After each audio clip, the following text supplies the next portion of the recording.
बिस्मिल्लाहिर्रहमानिर्रहीम अस्सलाम वालेकुम। आज के लेक्चर में हम लोग डिस्कस करेंगे चैप्टर नंबर 1 और 2 का test, coordinate system and equations. First question देखें, the point of intersection of the line 3x plus 5y is equal to 4 and 2x plus 3y is equal to 2 lies in which quadrant।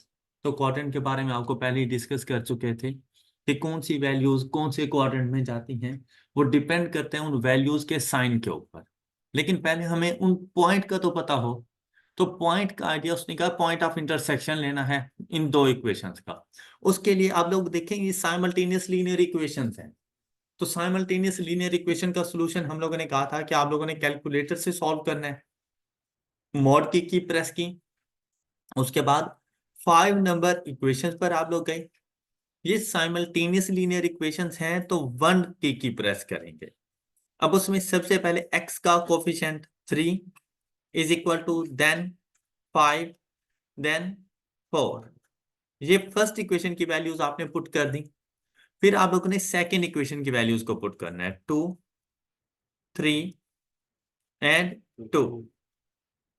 और आपके पास point of intersection आ जाएगा -2 and 2, -2 and 2। अगर ये आप लोगों से पूछा जाता है कि इसका सोल्यूशन सेट क्या है, तो आप लोग यही बताते हैं -2 एंड 2। आपसे पूछा गया है कि ये कौन से क्वाड्रेंट में है, तो एक ऐसा क्वाड्रेंट जिसमें x की वैल्यूज नेगेटिव और y पॉजिटिव हो। कौन सा क्वाड्रेंट होता है? तो आपने सेकंड को टिक कर दिया। ऑल राइट, नेक्स्ट देखें, कहते हैं द पॉइंट, और वो पॉइंट हमारे पास होता है x and y on the x axis, then y is, तो अगर ऑन द x एक्सिस है तो y की वैल्यू हमेशा, और ऐसे पॉइंट को कौन सा पॉइंट कहते हैं? x intercept. नेक्स्ट देखें, the location of the plane of the point X Y for which y is equal to 0। तो ये देखें ऊपर वाला ही क्वेश्चन यहां पर, कि ऊपर हम लोगों ने कहा कि अगर x एक्सिस पर है तो y की वैल्यू क्या होगी, और यहां पर हम लोग कह रहे हैं कि अगर y 0 है तो कौन से एक्सिस पर होगा, तो वो x एक्सिस। अगर यहां पर होता है x इज इक्वल टू 0 तो वो y एक्सिस पर आ जाता हमारे पास। the line joining this point and the line joining this and this are parallel to each other for the following value of k। तो यहां पर देखें एक वैल्यू मिसिंग है, इस वैल्यू को हम लोगों ने कैलकुलेट करना है। अब ये कैसे आएगी? आपने इन दोनों के स्लोप की वैल्यू फाइंड करनी थी। फर्स्ट लाइन के स्लोप की वैल्यू, इसे हम 1 कहते हैं। इसके स्लोप की वैल्यू हमारे पास आती -2 -1 upon 2 + 1 is equal to -3/3 is equal to -1। फिर आपने इसके स्लोप की वैल्यू फाइंड करनी थी m2। इसका स्लोप हमारे पास आ जाता k -2 अपॉन 2 -1। तो यहां पर आपके पास आंसर आ जाता k -2। अब पैरेलल लाइंस की सिचुएशन में हम लोगों ने कंडीशन पढ़ी थी m1 is equal to m2। तो अगर यहां पर देखें तो -1, m1 की वैल्यू हमारे पास -1 इज इक्वल टू k -2। और जब ये -2 दूसरी साइड पे जाएगा +2, तो हमारे पास k की क्या वैल्यू आ जाती, तो आपने यहां पे 1 पुट करते हैं। All right, question number 5, the line joining -8 and 3 2 and 1 and the line joining this and this are. अब हमने बताना है ये पैरेलल है, परपेंडिकुलर है, कंकरेंट लाइंस हैं, या नन ऑफ दिस। तो भाई ये तो हो नहीं सकता क्योंकि पढ़ा नहीं है। जब पढ़ा नहीं है तो ऑप्शन क्यों आएगा? ओके, पैरेलल और परपेंडिकुलर को देख लेते हैं। हाँ, यहाँ पे होता ना नाइदर, तो नाइदर को टिक किया जा सकता था। अब हाँ, इसका डिसीजन लिया जाता है स्लोप की वैल्यूज के ऊपर। स्लोप की वैल्यू, फर्स्ट पॉइंट के स्लोप की value 1 - 3 2 + 8 is equal to -2 by, simplify करें तो 1/5। सेकेंड पॉइंट -1 - 0 11 - 6, तो आपके पास आंसर आ रहा है -1/, इक्वल हो गए। तो अगर स्लोप इक्वल हो तो लाइंस पैरेलल होती हैं। ऑल राइट, अच्छा, कंकरेंट लाइंस क्या होती हैं? जब वर्ड आ गया तो चलो सीखते जाते हैं। कि हमारे पास कंकरेंट लाइंस क्या होती हैं। बेटा concurrent lines at least 3 lines होती हैं। 2 लाइंस कभी भी कंकरेंट लाइंस नहीं होती। एट लीस्ट 3 लाइन मतलब 3 या 3 से ज्यादा ऐसी लाइंस जिनका पॉइंट ऑफ इंटरसेक्शन सेम हो, उन्हें कंकरेंट लाइंस कहा जाता है। मतलब अगर मैं यहां पे आपसे बात करूं, ये देखें, अब इन 2 लाइंस का पॉइंट ऑफ इंटरसेक्शन, ये कंकरेंट लाइंस नहीं है, ये 2 लाइंस हैं। ये या तो परपेंडिकुलर होंगी या पैरेलल नहीं है। जब पॉइंट ऑफ इंटरसेक्शन आ गया तो पैरेलल नहीं है, या इंटरसेक्टिंग लाइंस होंगी। वो डिपेंड करता है इनके एंगल के ऊपर। अब यहां पर लग रहा है कि 90 का एंगल है। अब 90 का एंगल जरूरी नहीं, ये देखिए इस तरह से ही 90 का एंगल हो, ये जरूरी नहीं है। मेरे एक्स एक्सिस को देखो, वाई एक्सिस को देखो, अभी भी ये 90 का ही एंगल है, परपेंडिकुलर लाइंस है। हाँ, अगर मैं इन लाइंस को बना देता, ये देखें कुछ इस तरह से, अब ये इंटरसेक्टिंग लाइंस थी। ओके, अगर मैं इनके दरमियान एक और तीसरी लाइन लेकर आ जाऊं और वो भी इसी पॉइंट में से गुजरे, अब ये कंकरेंट लाइंस बन गई हैं। इसी तरह से अगर यहां पर एक लाइन इस तरह से आ जाए, अब ये इंटरसेक्टिंग नहीं है, अब ये कंकरेंट लाइंस बन चुकी हैं। ऑलराइट, इसी तरह से यहां पर देखो, ये कंकरेंट लाइंस हैं क्योंकि अब ये 3 लाइंस हैं हमारे पास। ऑलराइट, और तीनों का पॉइंट ऑफ इंटरसेक्शन सेम है। अगर मेरे पास ये लाइंस होती ना कुछ इस तरह से,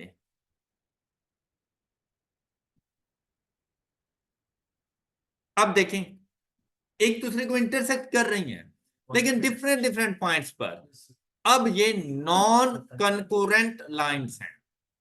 क्लियर? तो कंकरेंट लाइंस में एक ही पॉइंट ऑफ इंटरसेक्शन तमाम इक्वेशंस को सेटिस्फाई करता है। आई होप कि आपको ये पॉइंट समझ आ गया होगा। नेक्स्ट देखें, क्वेश्चन नंबर 6।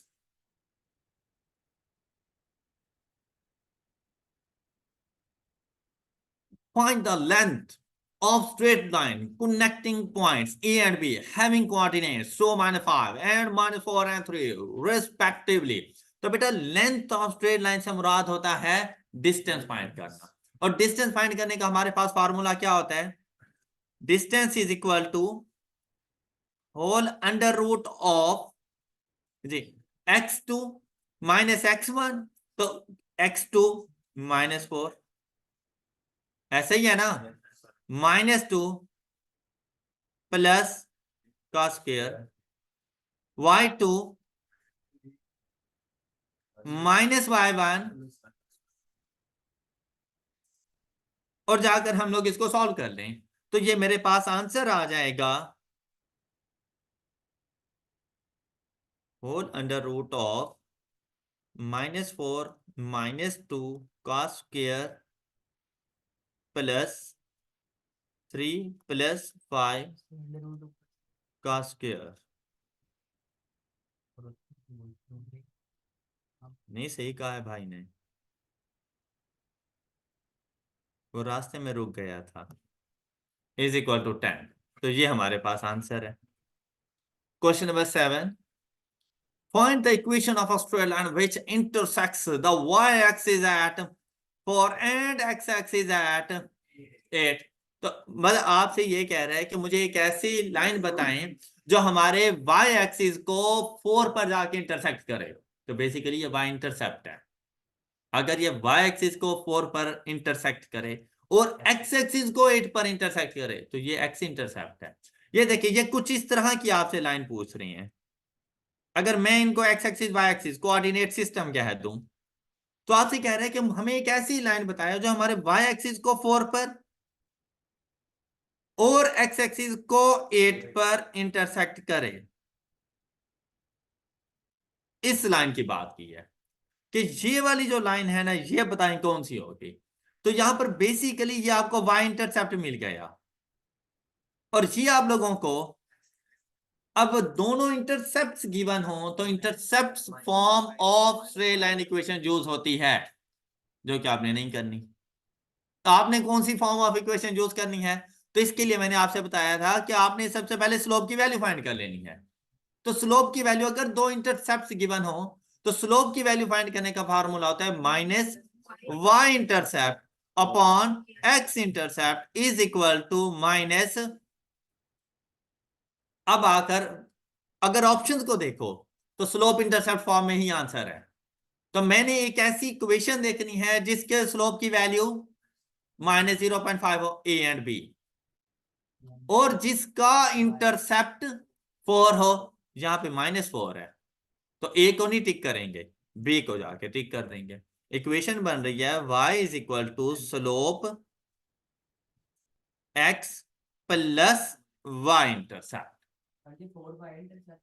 4y इंटरसेप्ट है जी हाँ, और क्वेश्चन में गिवन था। Okay, next, there is dash relationship between break even point and, अच्छा मैंने आपको ये पॉइंट बताया था कि ब्रेक इवन पॉइंट और सेलिंग प्राइस के दरमियान हमेशा इनडायरेक्ट या इनवर्स रिलेशनशिप होता है, जबकि ब्रेक इवन पॉइंट और कॉस्ट के दरमियान हमेशा डायरेक्ट रिलेशनशिप है। If contribution is ₹5 per unit, sale price per unit is ₹8, fixed cost is ₹22,000, find the profit if 5200 units are sold। इसके लिए पहले आपको प्रॉफिट फंक्शन बनाना पड़ेगा। तो प्रॉफिट फंक्शन अगर यहां पर देखिए कंट्रीब्यूशन गिवन है तो मेरे लिए ये प्रॉफिट फंक्शन बनाना बहुत इजी था। 5x जी, आगे 5x total contribution minus fixed cost, ये प्रॉफिट फंक्शन बन गया आपके पास। अब आपने 5200 यूनिट्स का प्रॉफिट बताना है तो सिंपली आप लोगों ने x को रिप्लेस कर देना था 5200 से, माइनस 22,000 इज इक्वल टू 4000 का हमें प्रॉफिट। ऑलराइट, ये सेलिंग प्राइस अब यहां पर किसी काम की नहीं थी, मैंने प्रॉफिट फंक्शन कैलकुलेट करना था। तो प्रॉफिट फंक्शन को कैलकुलेट करने के बहुत से फार्मूलाज थे, उनमें से एक फार्मूला था total contribution minus fixed cost. तो टोटल कंट्रीब्यूशन कैसे आएगी, कंट्रीब्यूशन पर यूनिट जो क्वेश्चन में गिवन है multiplied by number of units minus fixed cost 22,000। बात क्लियर? नेक्स्ट देखो, a company produces 800 units of a product, the selling price is ₹15 per, find the total fixed cost if company is at break even point and contribution to sales ratio is 0.2। अब यहां पर देखिए 800 units हैं और वो कहते हैं ये 800 यूनिट्स हमारा ब्रेक इवन पॉइंट है, हमने क्या चीज फाइंड करके देनी है। तो ब्रेक इवन पॉइंट का एक फार्मूला हम लोगों ने पढ़ा था, is equal to fixed cost upon contribution। All right, अब देखिए ब्रेक इवन पॉइंट गिवन है 800 is equal to fixed cost हमने फाइंड करनी है divided by contribution per unit. अब यहां पर contribution to sales ratio given है, ये कंट्रीब्यूशन पर यूनिट नहीं है, तो क्या करेंगे हम लोग, contribution to sales ratio is 0 point, selling price यहां पे बता दी, इसको पुट कर दें तो आपके पास कंट्रीब्यूशन आ जाती है, ये बात क्लियर, ये 3 यहां पे पुट कर दें। अब देखिए आपके पास आंसर आएगा कुछ इस तरह 800 एंड मल्टीप्लाइड बाय 3, तो फिक्स कॉस्ट का आंसर क्या आ गया 24। ये कॉन्सेप्ट क्लियर है सब बच्चों को?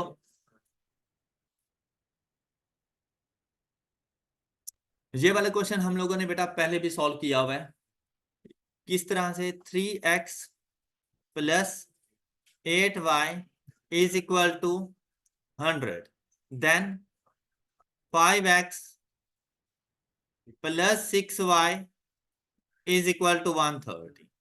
आई होप कि ये क्वेश्चन आपको इक्वेशन समझ आ चुकी है। जैसे ही कैलकुलेटर को बताएंगे तो आपके पास x एंड y की वैल्यूज आ जाएंगी। Find the cost of 2 pen 2 pencils. अब ये देखें इक्वेशंस में जाना था, जहां पर 3 800 5, 6, 130. X is and Y is 5. अब आपसे ये नहीं पूछा कि एक पेन कितने का, एक पेंसिल कितने की, आपसे पूछा गया 2 पेन एंड 2 पेंसिल। तो यहां पर एक एडिशन थी, और जैसे ही आपने इसको सॉल्व किया आंसर, तो 50 का answer. Clear? Next, find the equation of a straight line passing through the point this and this. तो बेटा इसके लिए सबसे पहले आपने स्लोप फाइंड करना है। तो देखिए स्लोप की value 1 + 2 divided by 4 + 1 is equal to 3/5। तो एक ऐसी इक्वेशन देखो जिसके स्लोप की वैल्यू 3/5 हो। फर्स्ट इक्वेशन के स्लोप की वैल्यू 3/5 है। इस इक्वेशन का स्लोप बताएं, -7/, इस इक्वेशन का स्लोप बताएं, इस इक्वेशन के स्लोप की वैल्यू बताएं। मुझे क्या स्लोप चाहिए था, तो वो सिर्फ और सिर्फ ऑप्शन 1 है। अब पॉइंट चेक करने की भी जरूरत नहीं है। अगर ये स्लोप किसी और इक्वेशन का भी होता तो साथ में पॉइंट को भी चेक कर लेते। Okay, next, in a charity show. अब ये सबसे ज्यादा इजी क्वेश्चन था जो आप सब लोगों ने नहीं सॉल्व किया। In a charity show tickets were sold at rupees 124 and ₹60 for. ये बेटा हम लोग मैच देखने के लिए भी जाए ना स्टेडियम वगैरह के अंदर, तो वहां पर भी जो टिकट्स वगैरह होती हैं हर सीट के लिए एक जैसी नहीं होती। वहां पर भी उन्होंने डिफरेंट डिफरेंट क्लासेस बनाई हुई हैं और हर क्लास का टिकट डिफरेंट प्राइस पे होता है। सिनेमा में मूवी देखने के लिए जाओ तो वहां पर भी यही हाल होता है कि आप लोग कौन सी सीट्स सेलेक्ट करते हैं, उन सीट्स के मुताबिक टिकट की प्राइसेस होती हैं। हालांकि शो एक ही है, लेकिन आप कहाँ पर बैठ के उसको देखना चाह रहे हैं उसके मुताबिक आपको पेमेंट करनी पड़नी है। यहाँ पर भी बिल्कुल वैसा ही था, लेकिन यहाँ पर जो शो हुआ था ना वो बेसिकली एक चैरिटी शो था। मतलब कुछ हमारे मैचेस वगैरह ऐसे भी हुआ करते हैं जिनसे हमारे पास जो टिकट्स की प्राइसेस आती है ना वो हम लोग डोनेशंस के तौर पे दे देते हैं। मतलब वो इनकम के तौर पे नहीं रखा जाता कि हमें जितना भी पैसा इकट्ठा होगा वो हम लोग डोनेशंस के तौर पर दे देंगे, वो हम लोग चैरिटी कर देंगे, खैरात के तौर पर दे देंगे। अब उन्होंने कहा कि अगर आप लोग फर्स्ट क्लास की सीट लेते हो तो आपको वो एक सीट 180 रुपए की मिलेगी, एक टिकट 180 रुपए का होगा। सेकंड क्लास के लिए जाते हो तो आपको वो एक टिकट 120 रुपए का मिलेगा। और अगर आप लोग थर्ड क्लास जर्नल इंक्लूजर्स में जाकर बैठते हो तो उसका एक टिकट 60 रुपीज का है। ये बात यहां तक समझ आ गई? अच्छा, फिर क्या कहते हैं, कहते हैं number of seats in general enclosure was double of that in the, मतलब अगर फर्स्ट क्लास में जो भी नंबर ऑफ सीट्स हैं उनका डबल जर्नल इंक्लूजर की सीट्स हैं। कि अगर 50 सीट्स है ना फर्स्ट क्लास में तो जर्नल इंक्लूजर की 100 सीट्स है। अगर फर्स्ट क्लास में x नंबर ऑफ सीट्स हैं तो जर्नल इंक्लूजर में 2x नंबर ऑफ सीट्स हैं। ये बात क्लियर? अच्छा नेक्स्ट देखें, फिर कहता है the number of seats in the was triple किसके, ऑफ द फर्स्ट क्लास। देखिए जर्नल इंक्लूजर को भी फर्स्ट क्लास के साथ कंपेयर कर रहा है और सेकंड क्लास को भी फर्स्ट क्लास के साथ कंपेयर कर रहा है। कहते हैं फर्स्ट क्लास में जो भी नंबर ऑफ सीट्स हैं सेकंड क्लास में उसको ट्रिपल सीट्स हैं। अगर 50 सीट्स हैं जनरल इंक्लूजर में, अगर फर्स्ट क्लास में 50 सीट्स हैं तो आपके पास जर्नल इंक्लूजर में कितनी सीट्स होंगी? 100, डबल होंगी। लेकिन सेकंड क्लास में कितनी होगी? 150, ट्रिपल होनी है।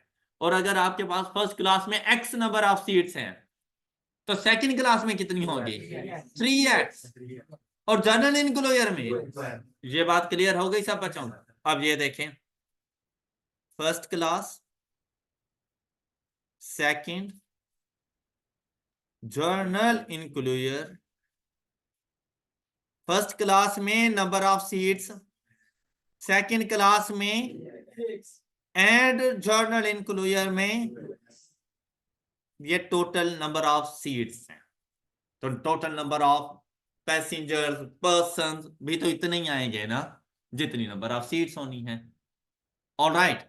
अच्छा अब क्या कहते हैं, कहते हैं if all seats were occupied, मतलब पूरे का पूरा हॉल फुल था, सारी सीट्स ऑक्युपाई हो गई, एक्सेप्ट 20 सीट्स इन, मैं फर्स्ट क्लास में देखिए टोटल कितनी सीट्स हैं, उसमें से 20 सीटें खाली हैं। अब मुझे ये बताएं क्या उन 20 सीटों से हमें रेवेन्यू जनरेट होगा? उनकी तो टिकट सेल ही नहीं हुई फिर। तो भाई आपने एक्स से को मल्टीप्लाई नहीं करना 180 के साथ, आपने तो फर्स्ट क्लास की टोटल नंबर ऑफ सीट्स को उसके टिकट के साथ मल्टीप्लाई नहीं करना, क्योंकि जो सीट्स खाली हैं वहां से तो आपको पैसे मिले ही नहीं है।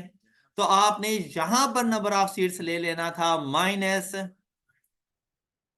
क्लियर? अब देखें भाई सेकंड क्लास फुली ऑक्युपाइड है, ये 3x ही रहेगी। जर्नल इंक्लोजर फुली ऑक्युपाइड है, इसने 2x ही रहना है।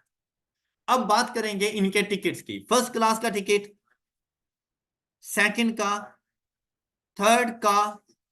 कहते हैं कि जब टिकट्स की बात करें तो उस शो से जो हमें रेवेन्यू जनरेट हुआ इन टोटल वो 62,000।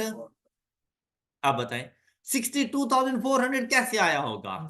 जब जब प्लस 180 प्लस 120 प्लस 60।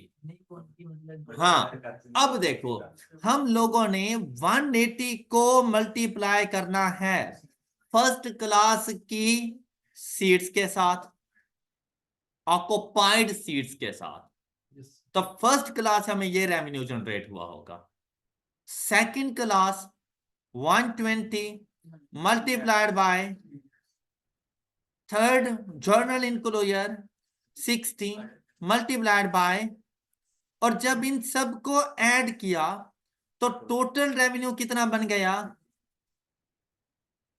62,400। ये बात क्लियर? अच्छा, अब जाके कैलकुलेटर से पूछो भाई एक्स की वैल्यू क्या है।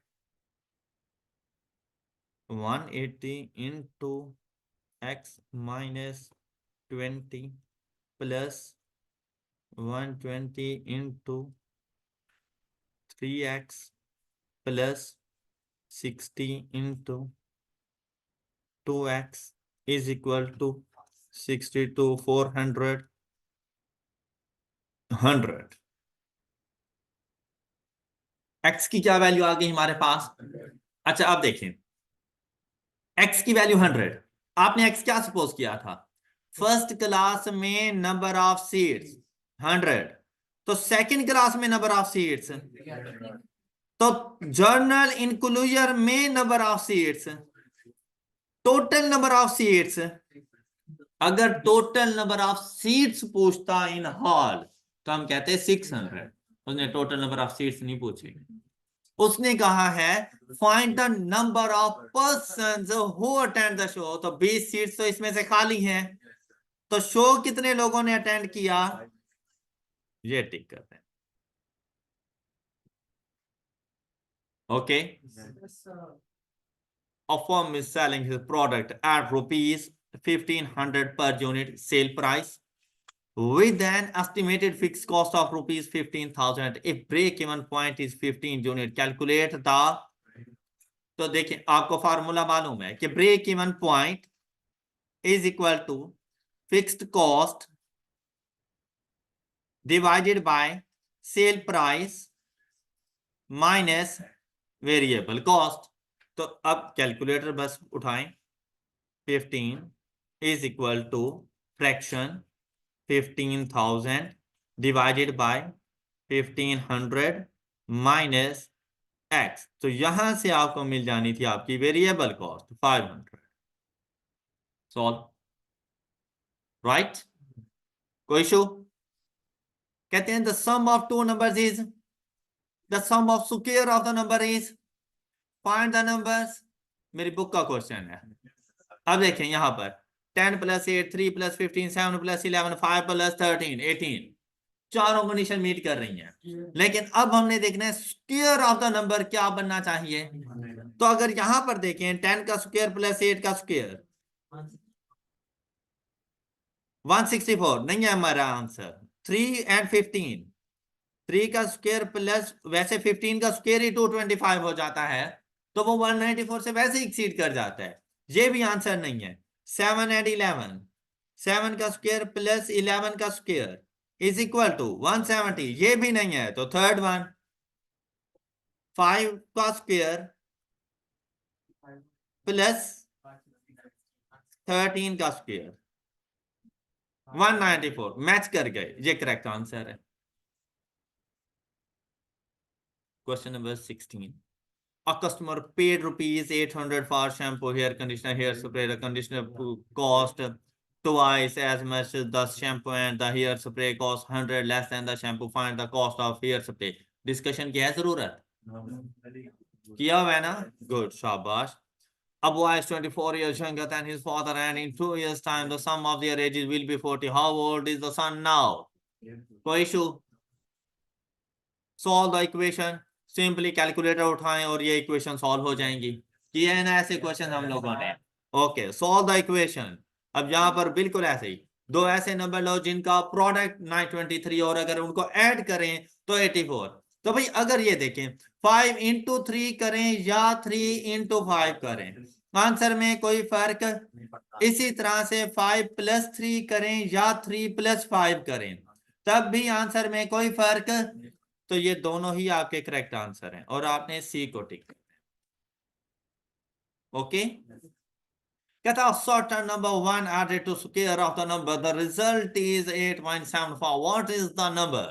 तो सिंपल सा क्वेश्चन था, a certain number when added to the square of number, the result is, अब आपने इसको कन्वर्ट कर लेना था क्वाड्रेटिक इक्वेशन की फॉर्म में, तो आपके पास ये आंसर आता कुछ इस तरह से 1 माइनस 8.75, ये इक्वल टू की लेफ्ट हैंड साइड पर आता is equal to the answer is 5/2 and both all right. Test के क्वेश्चन में किसी को कोई इशू, कोई क्वेश्चन दोबारा से कोई समझना चाहे? शैम्पू वाला दोबारा सुनने, मतलब का क्वेश्चन था शैम्पू प्लस हेयर कंडीशनर, लेनी पड़ जाती है ना ये चीजें, plus hair spray is equal to 800। क्या ये बात समझ आ गई? कहते हैं shampoo, hair conditioner, hair spray के लिए टोटल आपने 800 रुपए पे किए, तो आपने इन तीनों की प्राइसेस को आपस में ऐड कर देना है। अब प्राइसेस के बारे में आपको बताता है, कहते हैं कंडीशनर की प्राइस शैम्पू की प्राइस का ट्वाइस है। आप शैम्पू को एक्स कंसीडर कर लें तो कंडीशनर की प्राइस 2x हो जाएगी। फिर कहता है हेयर स्प्रे 100 रुपए सस्ता है, किससे? और शैम्पू कितने का है, तो हेयर स्प्रे कितने का होगा, और इन तीनों को ऐड करते हैं। यहां से x की वैल्यू फाइंड करें 225, लेकिन ये x आपने शैम्पू को कंसीडर किया था और आपसे उसने क्या पूछा, जो कि शैम्पू से 100 रुपए सस्ता था, तो आपने इसमें से 100 माइनस करना था, तो हेयर स्प्रे आपको 125 का मिलता है। और अगर हेयर कंडीशनर पूछता तो आपने इस x को 2 से मल्टीप्लाई कर देना था, 450 रुपए का। ओके भाई, कितनी महंगी चीजें हैं ना। हाँ, और कोई question? All clear? Good, that's all for today. अपना ख्याल रखिएगा, अल्लाह हाफिज।